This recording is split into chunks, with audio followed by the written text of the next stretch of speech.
The biggest sales mistakes that I see, not just agency owners, but even business owners, coaches, and consultants and service providers doing on a daily basis. First mistake that I see is people don't know how to frame the phone call. You need to frame the conversation. You need to tell people what's going to happen if everything goes well and all the boxes get checked off. The second mistake I see is letting people get off the phone because you're actually, you've been told that people tell the truth. Like, a lot of people lie. There's people who are like, hey, I'm in the middle of traffic. Send it over to me and I'll take a look at it and I'll pay later. Like, no, he's not gonna fucking pay later, okay? He's bullshitting. You don't take a sales call in the middle of fucking traffic. Number three is calling people out who are doing something that's unprofessional. Like, if somebody answers a Zoom call on mobile, I'll call them out. I'm like, hey, listen, like, you're on a professional sales call right now. You know, like, you're gonna go and grow your business and you answer with your fucking phone?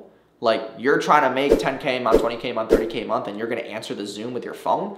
That is not how you're supposed to roll. Number four, biggest mistake that I see is people being afraid to push the limits of the actual prospect. So getting into other infatuations or psychological triggers that would make them make a buying decision. So like getting into family, getting into their personal life, trying to dig deeper into what emotional triggers that we can take to sell.